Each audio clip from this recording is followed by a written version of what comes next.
The COVID-19 pandemic underscored that digital connectivity is now integral to our daily lives. We rely on mobile phones and high-speed internet to communicate, work, shop, and access everything from education and healthcare to transportation and entertainment.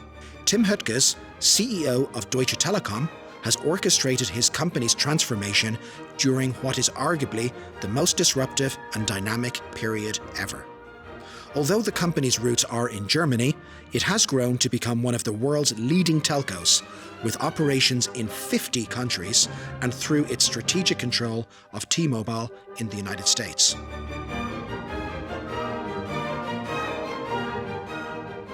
As an equity analyst leading European telecoms research, I was interested in learning more about how a once state-owned enterprise became a global digital telecommunications company, focused on turning its customers into fans. So I travelled to Bonn, Germany, where I sat down with Mr. Höttges to talk about what he's learned during his tenure, how he builds teams, and what keeps him up at night. We share a love of music, and here we are today in Bonn, which is the birthplace and the home of Beethoven. I wasn't aware that there was an unfinished 10th Symphony. Last year, you gathered together a group of musicologists and AI experts to finish this unfinished symphony. Beethoven worked always on different symphonies, and there were fragments of the 10th as well. We had the idea to donate something to the city of Bonn, where the company is based. We thought, it might be a good idea that AI learns the music of that century, learns the music of Beethoven, and then we finish this 10th Symphony and donate it to his 250th year's birthday. It was the way of bringing the competence of Deutsche Telekom together with its heritage. It's a fantastic piece of new music.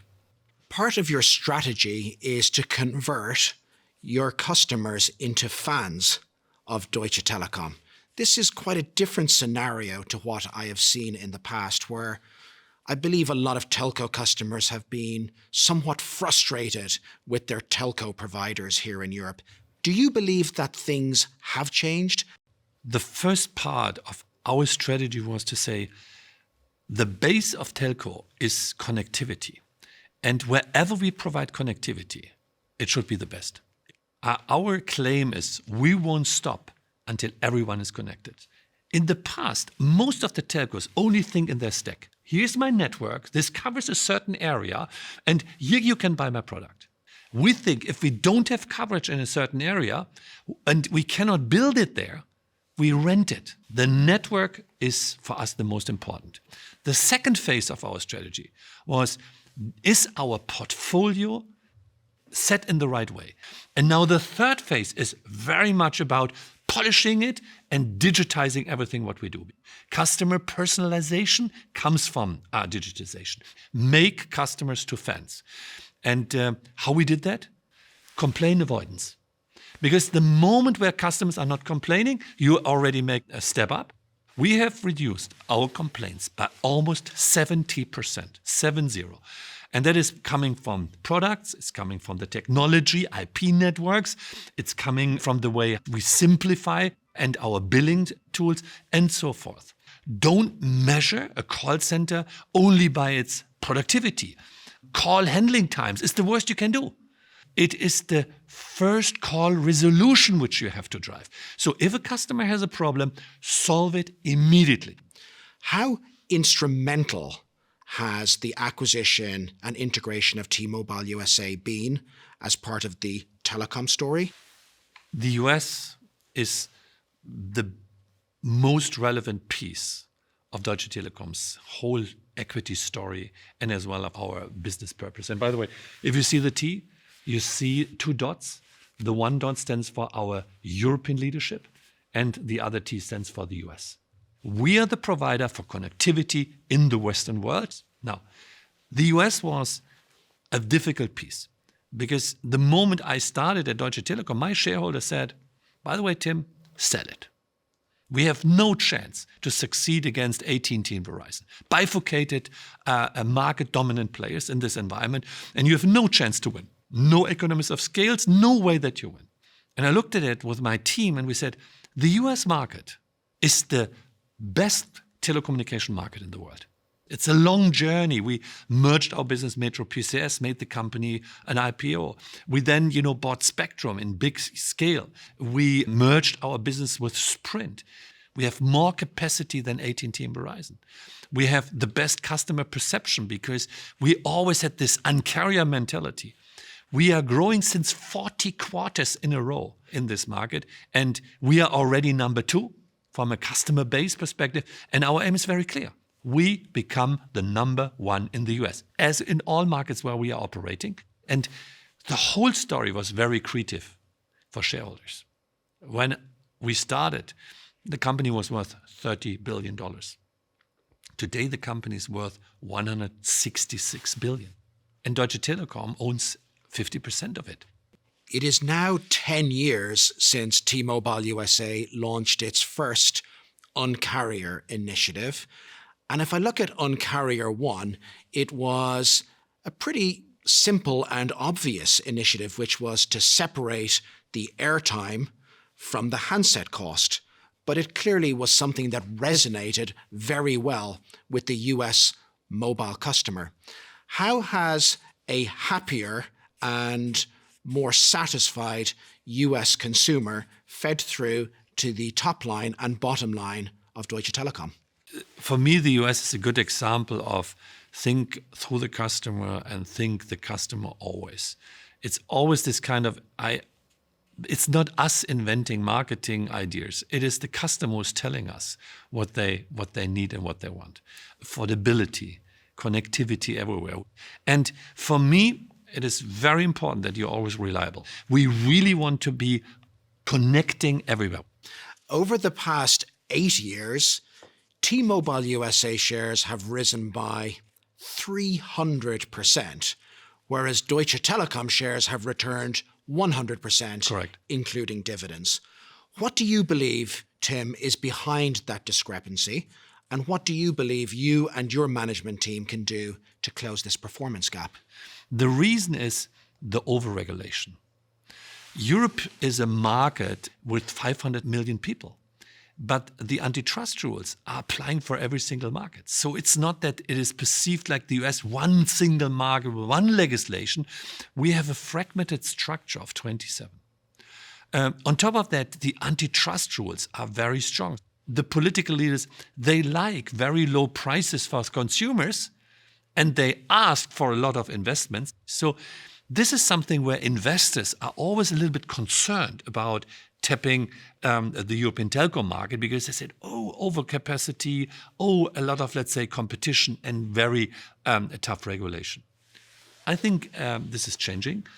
I believe we are at Deutsche Telekom best positioned. We are in the biggest and in the very sound German market as a market leader. We own the rim from Poland down to Greece, which are growing economies in Europe. On top of that, we are having 65% of our business in the US. And these days, it's the stable anchor for investments. Telco is the safe harbor because the last thing people would save is their connectivity. In the late 1990s, the European TMT industry was booming. However, if I look back over the last 20 years, it's a very different story. I'm very impressed about what academia, business leaders, and politicians and the Americans did.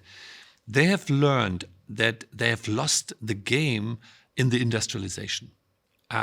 Most of the products were bought in China or in Europe. And then they started thinking about what is the next phase of growth.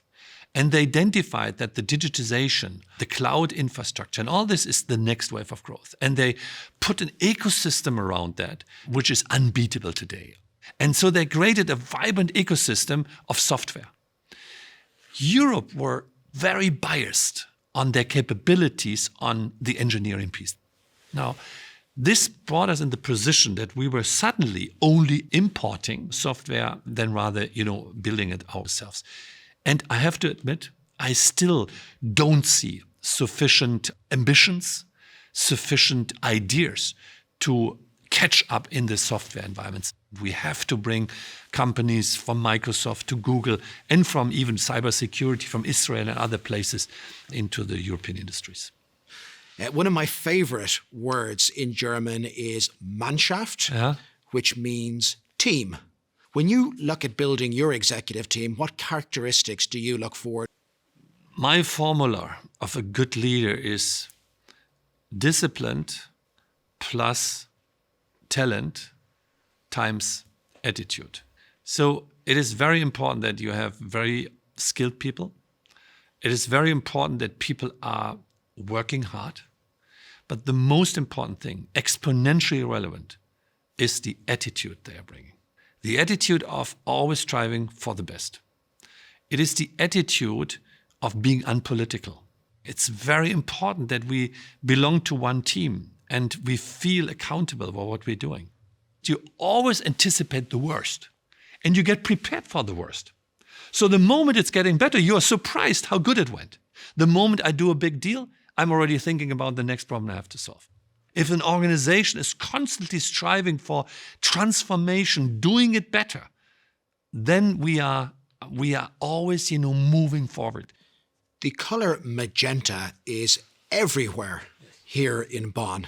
Sitting outside your headquarters this morning, I saw people arriving wearing magenta trainers. I even saw one lady arriving wearing an incredible magenta overcoat. How should we think about magenta?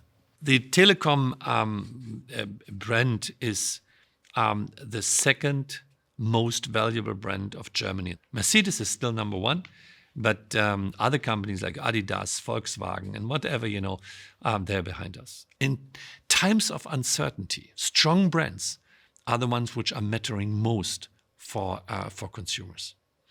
They want to have something reliable.